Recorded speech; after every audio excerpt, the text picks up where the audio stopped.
All right, Tanya from Royal City Nursery joining us here in studio. You're bringing the garden to us once again. Always so great to see you. Lovely to see you too. Okay, so we don't want to say summer's coming to an end, but it is right around the corner. Well, yes. I know we're shushing. Yes, yes. But there's plenty of stuff we can do in our garden still now. There is lots, and I think one of the biggest questions we get at the garden center right now is, can I plant? Absolutely. Let's get these gardens in the ground. So what should we be doing now? And it's also been tricky with the heat, the humidity, but at least today we've been seeing a little bit of rain, which is great. Yes, and I think there's a whole bunch of gardeners out there that are getting soaked right now and enjoying it. It's perfect. Do it again. So in terms of what can you plant, really anything. Sky's the limit. The challenge is whether or not you're home to water. Okay.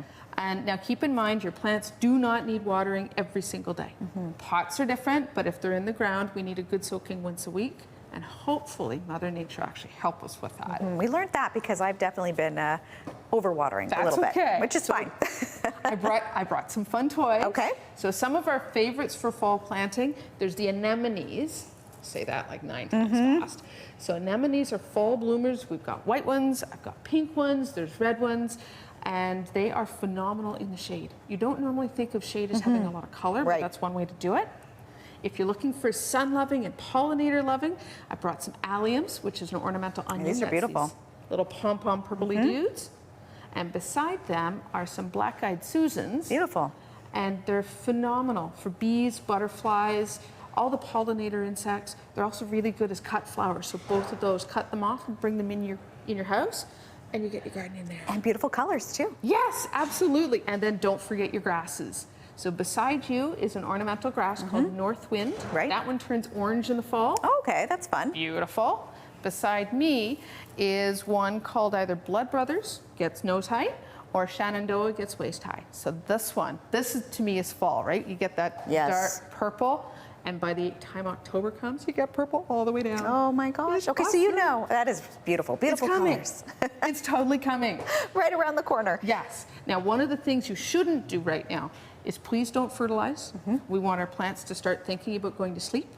And we also want to, and I know the lawn lovers are going to hate this, do not water your grass. Leave the grass, let it go dormant, and in another few weeks when it gets a little bit cooler, it'll pop back up. It'll pop back easier that way. Okay, I won't tell you what I did yesterday then. Not a word. That's okay. All right, so what should we be doing in terms of prepping? Yes, so our fall harvest is coming. So this is the time of year that we want to get our fall seeding started. So you can do this in the ground or you can do it in a pot, doesn't matter. And these seeds I've brought, these are OSC seeds. So yay, Waterloo. I love that. Yep. So some of the ones that you should be doing right now are beans, peas, you can do radishes, beets, broccoli, cauliflower, carrots. Endless options. Endless. We don't want to do tomatoes and we're not doing peppers. Okay. Do the cool season stuff. Okay. So in terms of seeding, it's no different than what you do in March. We're going to get our fingers dirty. All right. Now, we're doing this in a tray because that's what we got. And in the tray, I've got these little cells. So this is coir or coconut husk. So we can plant in these.